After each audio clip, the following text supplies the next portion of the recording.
모두 귀막으세요. 국방부 기자단이 지난 3일 국방과학연구소 창설 50주년을 맞아 방문한 충남 태안 안흥시험장 현장 통제 인력이 이같이 외쳤다. K9 자주포 발사 참관 직전에 나온 말이었다. 서해 바다까지 울리는 광소리와 함께 K9 자주포 발사가 이루어졌다.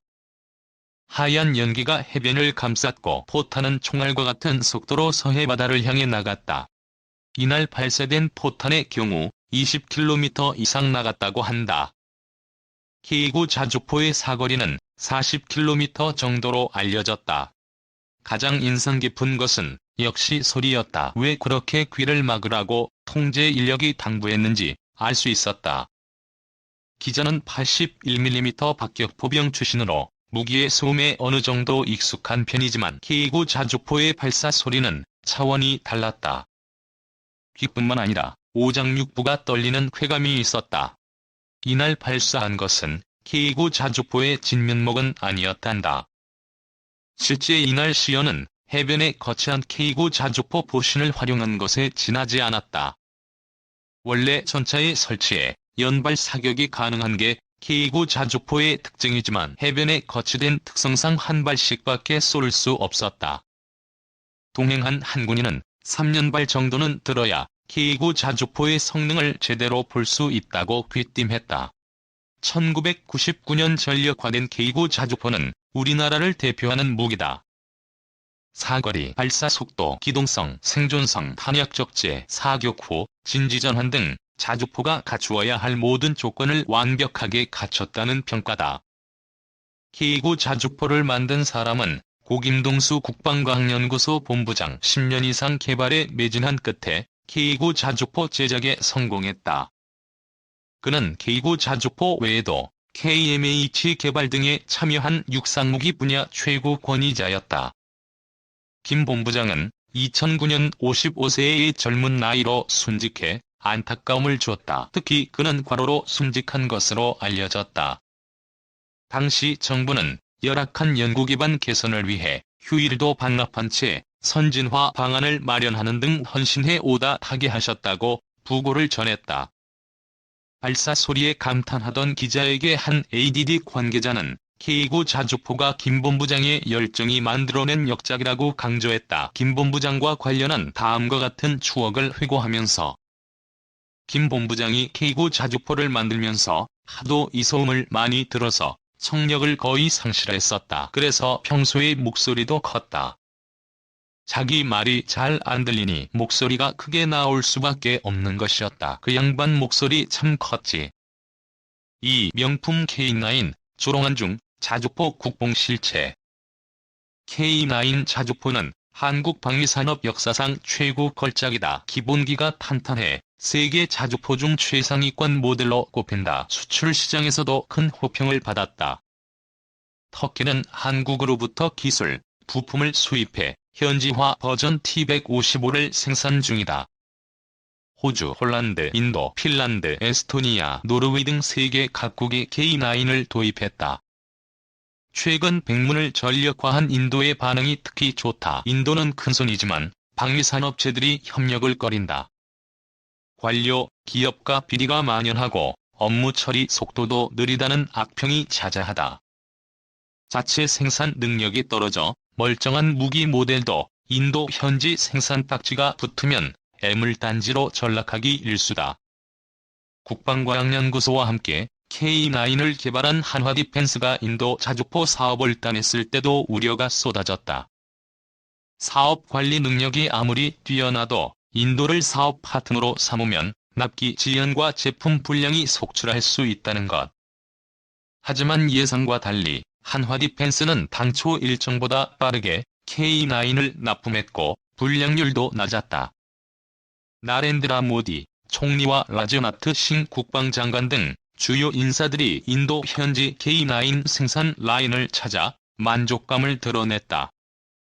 K9 향한 인도 국민의 기대. 인도 정부는 K9을 분쟁 가능성이 높은 인도 중국 국경 지역에 전진 배치했다.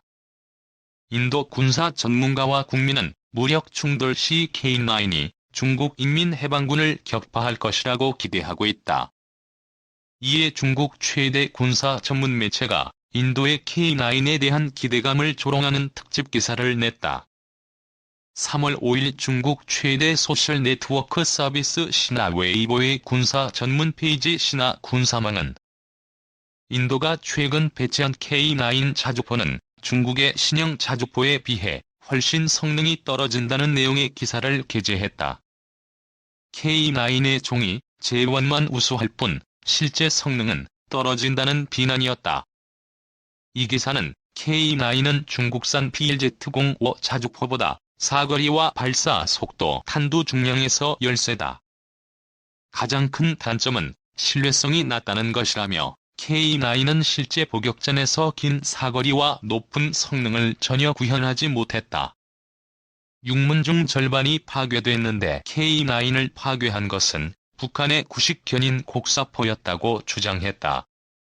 그러면서 일부 국가가 K9을 구매한 것은 순전히 한국이 반도체, 자동차 생산 기술을 제공한 덕분이라는 억측을 내놨다.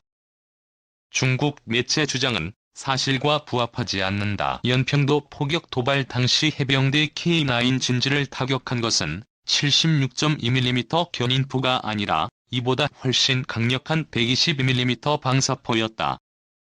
또한 방사포 포격으로 파괴된 K9은 단 1문도 없었다. 당시 연평도에 배치된 K9 6문 중 1문은 사격 훈련 중 발생한 불발탄 처리 문제로 정비 중이었다. 나머지 5문 가운데 2문이 방사포탄의 일부 피해를 입었다. 그마저도 1문은 몇 분 만에 수리를 마치고 포격에 나섰다. 결과적으로 한국군은 K9 3문으로 북한군을 타격했다. 북한군 방사포 진지를 공격한 K9의 탄착군 분석 결과 실제 성능이 카탈로그 데이터보다 우수한 것으로 드러났다. 인도 등이 한국의 반도체, 자동차 기술 제공 때문에 K9을 구매했다는 주장도 거짓말이다. 터키는 K9 부품과 기술을 함께 도입했으며 호주, 인도, 핀란드, 에스토니아, 노르웨이 등에서는 독일 PZH-2000 등과 경쟁을 벌여 선정됐다. 중군사 전문 매체 K9 비방 모두 거짓. 중국 매체의 주장 중 가장 황당한 것은 PLZ-05 성능이 K9을 압도한다는 것이다. PLZ-05 개발사 중국 북방공업은 PLZ-05가 15초 동안 1문 TOT 타임 온 타깃 1문에 화포가 3발의 포탄을 각각 다른 각도로 사격해 표적을 동시 타격하는 것 사격이 가능하다고 주장한다. 역설적으로 중국 측이 공개한 PLZ-05 훈련 영상을 보면 100% 과장임을 알 수 있다. PLZ-05는 포탄을 쏠 때마다 차체가 심하게 요동친다. 사격 반동을 상쇄하는 주퇴복자기와 차체의 서스펜션, 성능이 형편없을 때 나타나는 현상이다. 주포 발사 때 포신이 위아래로 요동치면 탄착군이 크게 벌어진다. 오차가 최대 수 km에 달할 수도 있다.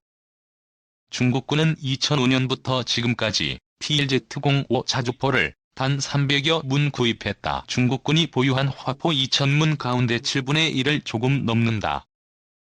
수출 시장은 물론 자국 군대에게도 홀대받는 무기라고 할 수 있다. 지금도 세계 각국의 러브콜을 받는 K9과 비교가 불가능한 수준이다. 중국 군사 전문 매체에 빗나간 국뽕에 각국 군사 전문가의 조롱이 쏟아지는 이유다. 공호식이라고도 하는 PLZ-05는 최근 중국에서 개발된 제품이다. 이것은 83식 자주 곡사포를 대체하기 위해 개발되었다. PLZ-05는 수출 시장을 겨냥한 PLZ-45에서 발전했다. 첫 번째 프로토타입은 2003년에 완성되었으며 2005년에 공개되었다. PLZ-05는 2008년 중국군에 채택되었다. 2015년 현재 약 300문이 중국군에서 운용되고 있다. 이들은 중국 육군과 해안방어포병부대에서 운용한다. PLZ-05 자주 곡사포는 중국이 가능한 고객을 위해 유사한 포병 시스템을 제공하지만 수출용으로 제공되지 않았다. PLZ-05는 155mm 12 곡사포로 무장하고 있다. 이것은 AH-2 견인 곡사포의 개량된 버전이다. 이전 모델인 PLZ-45에는 155mm-45 곡사포가 장착되었다. PLZ-05는 포신과 발사 시간이 길고 정확도가 향상되었다. PLZ-05의 포탑은 확대되었으며 러시아 ES-19 무스타 S와 유사하다. 이것은 반자동 포탄 장전 시스템을 가지고 있다. 중국 육군은 PLZ-45의 자국산 반자동 장전 장치에 만족하지 못했다는 점을 언급할 필요가 있다. 일부 소식통은 ES-19의 것을 복제한 자동 장전 장치를 사용한다고 주장한다.